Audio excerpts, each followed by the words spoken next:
Israel diusir dari negara. Di situ baca nggak? Karena mengkhianati kan. Mengkhianati siapa? Ya Bapak Yahweh. Nah, kita tidak bisa membahas ini. Ini konflik di sana, ada yang bilang konflik wilayah, ada yang bilang konflik agama. Tapi kakak manusia ini siapa yang menciptakan? Tanah itu tanah siapa? Kalau Tuhan bilang itu tanah buat orang Indonesia, ya orang Indonesia bagaimana? Nah, ini masalah itu ya. Masalah yang terjadi di sana sudah proxy war, ditambah lagi konflik ya sesama bangsa Palestina sama ya sesama bangsa Palestina aja konflik kok. Sesama bangsa Israel juga konflik. Lihat Yahudi juga nuntut kan? Maki-maki dia. Bubarkan aja pemerintahan Israel. Tapi Yahudi yang mana ini? Bingung juga saya. Nah, di samping proxy war ditambah namanya konflik among the people by proxy. Jadi di sana memang multi kompleks lah, multidimensi. Kalau kita sekarang ini nggak ada proxy war. Siapa yang punya kepentingan di belakang kita? Karena kita katanya non-blok, tidak blok timur, tidak blok barat. Bebas dan aktif. Jadi kita nggak ada, kan tidak pernah kita minta pertolongan. Tetapi kalau sudah kepepet, minta tolong juga.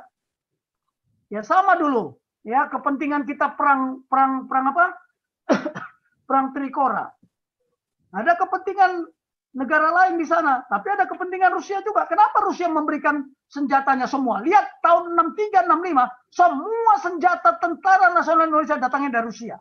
Mulai pesawat tempur, kapal perangnya, termasuk meriam-meriamnya, semua dari Rusia. Nah itu. Nah tolong di bawah. Ketika kita konflik sama negara komunis, Amerika di belakang kita, senjatanya M16, F-16, semua Hercules. Dari Amerika. Nah kita katanya non-blok, bebas aktif. Tapi ketika kepepet, kita belum mandiri. Makanya kita belum merdeka dan belum berdaulat. Bersatu aja belum. Tambah lagi situasi sekarang ini, makin gak karuan-karuan bangsa ini, terpecah-pecah. Mindsetnya udah terpecah. Hati-hati, ini yang saya bisa jawab. Tolong ya, besok saya tayangkan. Ini soalnya saya harus ngambil kamus militer ini. Tapi kalau bisa cari kamus militer, what does it mean about proxy war? Jadi jangan kita dibikin konflik. Oh, Gatot nyampaikan proxy war, dia salah. Kapan dia jadi guru militer? Kapan dia belajar militer? Hati-hati loh, di Indonesia ini banyak jenderal yang bernasib baik. Tapi belum tentu berkualitas baik. Buktikan apa karya dia. Makanya dia juga salah memberikan itu sebagai seorang panglima tanpa dicek dulu. Harusnya, hari ini apa? Semua kita berperang gara-gara terminologi yang salah. Ya. Itu bukunya pun saya simpan. Aduh, gimana ya adik-adik saya ini? Kok menyampaikan definisi tidak membahas dulu? Sekarang saya tanya, di Indonesia ini terjadi proxy war atau konflik among the people by proxy? Nah, proksinya ini disebabkan oleh apa? Bisa gara-gara suku, bisa gara-gara... Pokoknya SARA itulah yang dijadikan konflik kita. Nah, tetapi sekarang pertanyaan, tadi ada Cina mengeluarkan aturan. Siapa turunan Cina yang memerlukan visa khusus? Sudah dikeluarkan. Mereka udah berarti apa? Ada tanda-tanda. Jangan-jangan chaos. Bacalah tadi di apa? Di mana di berita kalau nggak salah. Ya. Nah, ini yang begini-begini ini kita udah perang. Nah, Bu Munik, ya, kita ini bukan perang informasi, tapi peperangan informasi. Information warfare.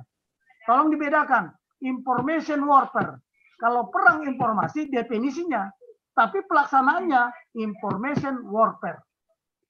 Ya, guerrilla warfare, peperangan. Nah, yang begini-begini supaya kita tidak terjebak di dalam terminologi. Maaf ya Bu ya, saya bukan menggurui, tapi itu definisinya. Ya. Oke, ya, terima kasih Pak Jenderal. Oke, ya. Kalau namanya peperangan informasi, kita nggak bisa membatasi, tergantung kekuatan teknologi kita. Teknologi apa yang digunakan? Ya, teknologi peperangan informasi. Ya, OAK itu propaganda-propaganda, itulah namanya peperangan informasi, menyampaikan kebohongan terus-menerus. Akhirnya kebohongan itu menjadi kebenaran. Nah, kita nanti kalau bisa kita sampaikan ini data-datanya.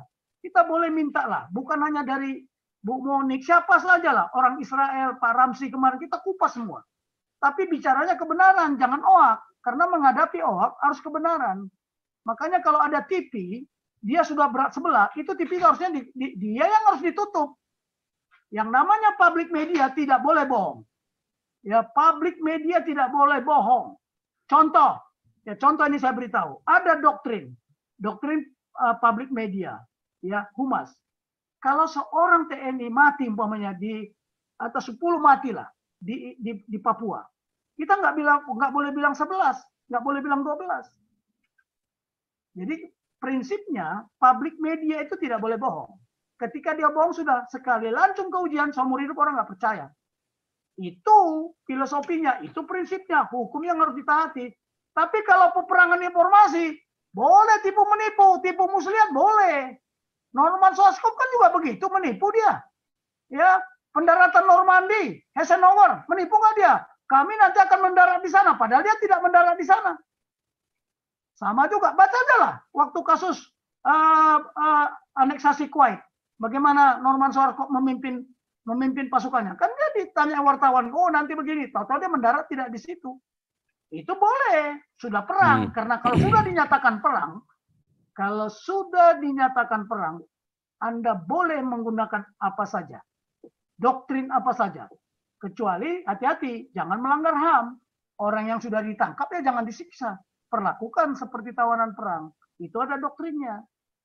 Tapi prinsipnya kill or to be killed, itulah doktrin. Ya, lu jual gua beli. Tanyalah doktrin Cina. Kami tidak akan memulai. Nah, hati-hati loh, kata-kata itu kami tidak akan memulai. Nah, yang begini harus diwaspadai. Amerika lain lagi doktrinnya. Pertahanan disusun secara mendalam di luar kontinental. Ya, namanya mereka itu CONUS. Di luar kontinental United States of America. Makanya pasukannya sekarang sudah ada di garis depan nggak? Ada di tengah laut kapal induknya.